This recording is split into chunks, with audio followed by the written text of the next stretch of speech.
Imagine a quiet night in the state. A family is sleeping in their home. Suddenly, a man appears. He's been watching this house for a long time. He knows who spat where and how to sneak inside. Thus began one of the longest and most terrifying crime stories in the United States.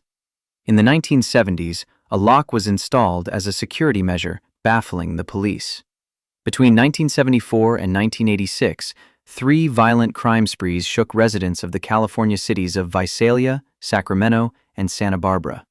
A series of break-ins, thefts, vandalism, rapes, and murders brought fame to previously unknown criminals, giving them the names the Visalia Racketeer, the East Area Slasher, and the New Stalker. It wasn't until 2001 that DNA testing revealed that the Eastern Region Maniac and the Night Stalker were actually the same person. This was established through the creation of the DNA Region Database, which collects the DNA of all accused and convicted criminals. That the crimes of these seemingly disparate figures were committed by a single person is truly shocking, considering that authorities spent nearly 40 years trying to identify a serial killer who, over a 12-year period, committed at least 13 murders, more than 50 rapes, and 120 burglaries, spanning hundreds of miles across the state. Joseph DeAngelo committed his first crime in the summer of 1976, attacking a woman and her small child in her home. He entered her home wearing a mask, pointed a flashlight at her, tied her up, and raped her. Afterward, similar crimes began to occur regularly in Sacramento.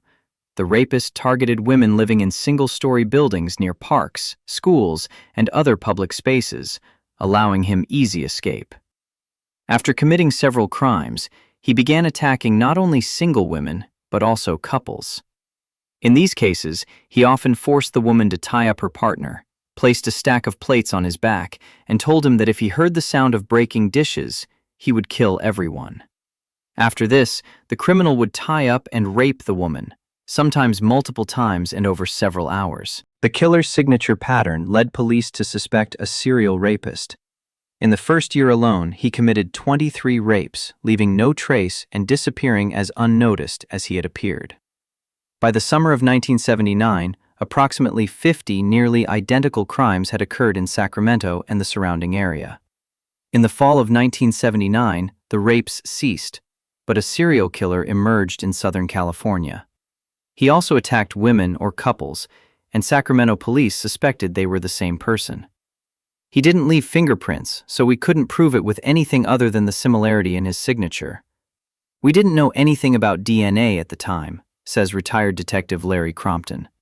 It was only in 1997, thanks to this technology, that police were able to link all the rapes, and 4 years later, they confirmed that this same person was also the Southern California killer.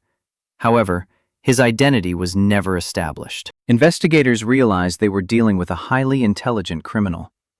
Police gave him several different nicknames: the East Side Rapist, the Night Stalker, but no one knew his real name.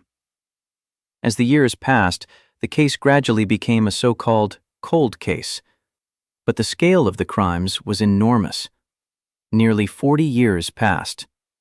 In 2018, the Golden State Killer was tracked down through a genealogy website after DNA samples from another rape were uploaded to a genomics website. This led to the identification of 10 to 20 people with the same great-great-great-grandparents as the Golden State Killer, allowing them to narrow down the list of potential killers using family trees. Detectives began combing through vast family trees, reviewing hundreds of names. Gradually, the list of suspects grew smaller. Finally, investigators focused on one individual, an elderly man named Joseph James DeAngelo. To confirm their suspicions, investigators secretly collected a DNA sample from an item he had discarded. The result was a dead ringer. The criminal known as Joseph DeAngelo had a very large number of victims. Investigators confirmed 13 murders, over 50 rapes, and over 120 burglaries and home invasions. Investigators believe the actual victim count may be even higher. Many assaults during those years were not reported to police.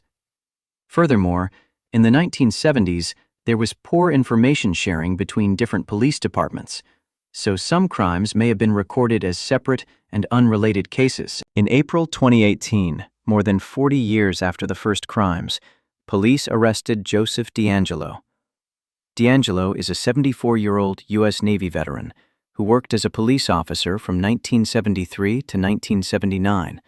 Around the same time, he began his first crime spree: vandalism. Alone in a police interrogation room after his arrest, he made a cryptic confession, claiming that his crimes were driven by an inner personality named Jerry. "I didn't have the strength to get rid of him," he says. "He forced me. He went with me. He was in my head. I mean, he's a part of me. I didn't want to do all those things. I pushed Jerry away and lived a happy life. Yes, I did all those things. I ruined their lives. So now I have to pay."